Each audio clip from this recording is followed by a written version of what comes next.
BJP प्रदेश अध्यक्ष मोहन लाल बड़ोली के बड़े बयान से, जिसमें उन्होंने कहा कि राष्ट्रीय अध्यक्ष के चुनाव के बाद ही प्रदेश अध्यक्ष का चुनाव किया जाएगा।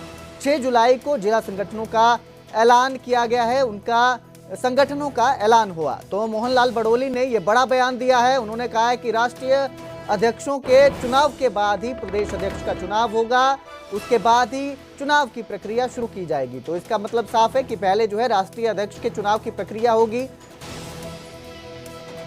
जी, तो होगा, जिसके बाद अध्यक्ष का चुनाव होगा और उसके बाद 6 जुलाई को जो है वो संगठनों का ऐलान किया जाएगा, जिला संगठनों का ऐलान किया जाएगा।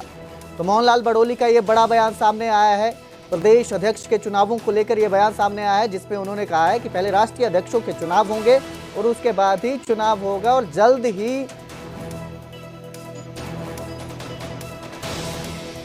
ही जो जेपी नड्डा है वो भी हरियाणा आने वाले हैं, जिसके बाद बीजेपी के जो भी ऑफिसेज हैं, दफ्तर हैं, उनका उद्घाटन किया जाएगा।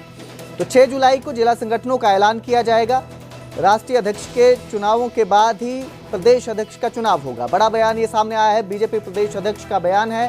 उन्होंने बताया है कि राष्ट्रीय अध्यक्ष के चुनाव के बाद ही जो प्रदेश अध्यक्ष है उनका चुनाव होगा। तो वहीं डिनर डिप्लोमेसी पर अब राव इंद्रजीत सिंह ने सवाल खड़े किए हैं और सफाई दी। उन्होंने कहा कि डिनर को क्यों मुद्दा बनाया जा रहा है। विरोधियों पर केंद्रीय राज्य मंत्री ने निशाना साधा और कहा कि षड्यंत्र करने वाले जितने भी हैं वो वाकिफ है। उन्होंने बताया कि बेटी आलती राव ने नए घर में शिफ्ट किया था, इसीलिए उन्होंने इलाके के लोग, क्षेत्र के लोग जो हैं वो डिनर पर बुलाए थे। इसे मुद्दा बनाकर क्यों उछाला जा रहा है, इन सब के पीछे कौन है, सभी वाकिफ है। केंद्रीय राज्य मंत्री राव इंद्रजीत सिंह की डिनर डिप्लोमेसी पर खूब बयानबाजी हुई। डिनर डिप्लोमेसी पर बीजेपी नेताओं से सवाल किए गए। साफ साफ कहा गया कि अगर कोई किसी को डिनर पर बुलाता है तो इससे किसी को क्या दिक्कत हो सकती है और इससे सियासत नहीं होनी चाहिए, इसको सियासत के साथ जोड़कर नहीं देखा जाना चाहिए। अब डिनर डिप्लोमेसी पर राव इंद्रजीत सिंह का बयान आया है और उन्होंने साफ किया है कि उनकी बेटी के घर पर उन्होंने शिफ्ट किया था, बेटी ने, तो उन्होंने पार्टी रखी थी, डिनर रखा था, क्षेत्र के लोगों को इस पे इनवाइट किया था। इसमें क्या आपत्ति है, ये उन्होंने बताया कि ऐसे ही से मुद्दा बनाया जा रहा है।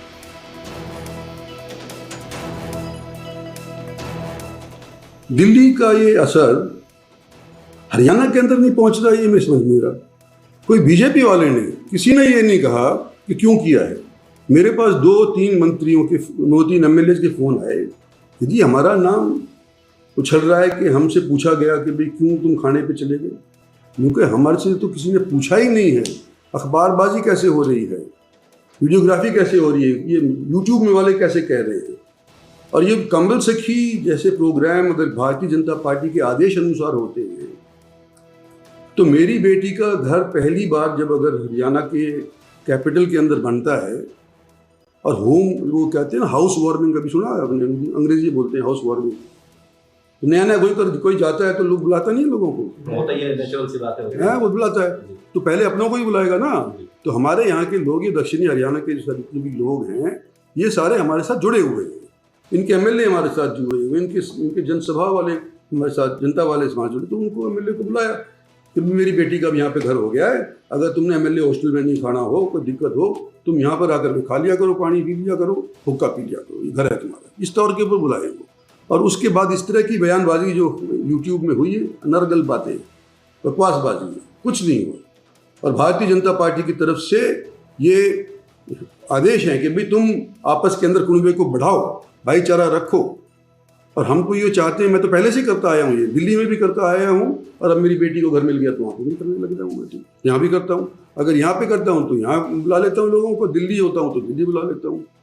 और मेरे मिलने का एक दिन फिक्स है, पिछले जब से मैं बनाऊँ 4 में बना था कांग्रेस की तरफ से, 4 से लेकर के आज तक सोमवार का दिन मेरा फिक्स्ड है। कोई मेरे को मिलने आना चाहता हो तो सोमवार के दिन यहाँ होता हूँ तो यहाँ मिलेगा, अगर दिल्ली होऊंगा तो दिल्ली मिलेगा, अगर मैं यहाँ पर नहीं हूँ तो फिर मिलने का वो पूछ लेते हैं कि है नहीं यहाँ। अगर 4 आदमी बैठकर खाना खा लेते हैं तो उसका कोई मतलब नहीं निकालना चाहिए। उन्होंने बैठ के अपना खाना खाया, अगर वो मुझे भी बुलाते तो मैं भी चला जाता। इसमें क्या बात है? एक क्षेत्र विशेष के लोगों को नहीं तो अपने अपने क्षेत्र के लोगों के साथ बैठकर कोई भोजन करना कहीं मनाही नहीं है, उसका कोई राजनीतिक अर्थ नहीं निकालना चाहिए किसी भी प्रकार से। कांग्रेस के एमएलए भी उसमें शामिल थे। हाँ तो अब कोई भोजन होता है, कोई फंक्शन होता है तो दूसरे लोग भी आ ही जाते हैं। नहीं मुझे नहीं आया था। नहीं, ये एक ही क्षेत्र के तो sir with in the party, क्योंकि ये पहली दफा नहीं है, इस तरह की हरकतें और पार्टीज में भी होती रहती हैं, बीजेपी में नहीं, पहली बात तो इसको हरकत कहना गलत शब्द है। मेरी जानकारी भाई साहब बिल्कुल भी नहीं है। और फिर यार ये तो हमारे तो आपस में, हम तो जब सेशन चलता है तब भी पार्टी देते हैं, सारे दल के लोग आते हैं और 90 के 90 विधायक भी आ जाते हैं, कभी 50 आ जाते हैं, कभी 70 आ जाते हैं। और केंद्रीय मंत्री हमारे मेंबर पार्लियामेंट हैं और उनकी बेटी मिनिस्टर है, तो मैं भी दे दूंगा, मेरी भी आज और का वो। तो ये कोई राजनीतिक मुद्दा क्या है? राजनीतिक गलियारों में तरह तरह की चर्चाएं हो रही है इस डिनर को लेकर। रेवाड़ी का मैसेज दिया गया है क्योंकि एक रैली हुई रेवाड़ी में, उसके बाद ये डिनर पार्टी। ये तो सब अखबार वाले टीवी वाले लगाते रहते, मेरे हिसाब से कोई राजनीतिक मुद्दा ही है नहीं। सर मेयर को भी होता है ना भाई, नहीं आया। हाँ नहीं आया। तो उधर सोनीपत NH-44 पर ट्रक से स्कॉर्पियो टकरा गई। स्कॉर्पियो के टक्कर के बाद इसमें भीषण आग लग गई।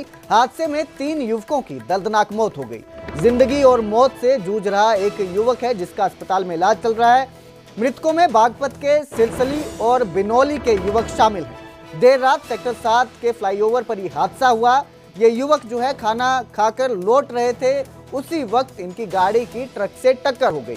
आपको बता दें कि मुरथल में पराठे खाने ये चारों दोस्त आए थे, जिसके बाद जो है ये हादसे का शिकार हुए, जिसमें 3 की मौत हो गई, जबकि चौथा जो दोस्त है वो जिंदगी और मौत से जूझ रहा है। अस्पताल में उसका इलाज चल रहा है। फिलहाल पुलिस ने पूरे मामले की जांच शुरू कर दी है। 4 लोग थे जो खाना खाने के लिए यहाँ मुरथल ढाबे पर आए हुए थे। ये लोग 11 बजे के करीब कल रात खाना खाकर वापस जा रहे थे, तो रास्ते में इनकी गाड़ी का एक्सीडेंट हो गया, जिसमें से 3 लड़के गुजर गए और एक लड़का जो विशाल पुत्र जजवेंद्र है वो गंभीर रूप से घायल है, वो हॉस्पिटलाइज है। कौन सी गाड़ी थी सर? स्कॉर्पियो N गाड़ी थी। और मौत किस किस की हुई थी?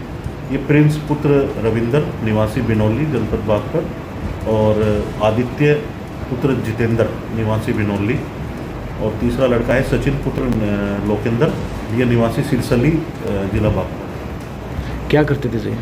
ये बच्चे अपनी अपनी दुकानें चलाते थे, एक बच्चा पढ़ रहा था। तो वहीं हांसी में पुलिस की PCR गाड़ी हादसे का शिकार हो गई। हिसार दिल्ली हाईवे पर PCR और ट्रक की टक्कर हुई। गड़ी बस स्टैंड के पास यह हादसा हुआ है। आपको बता दें कि इस हादसे में 3 पुलिसकर्मी घायल हुए हैं। मंत्री रणबीर गंगवा का काफिला छोड़कर यह PCR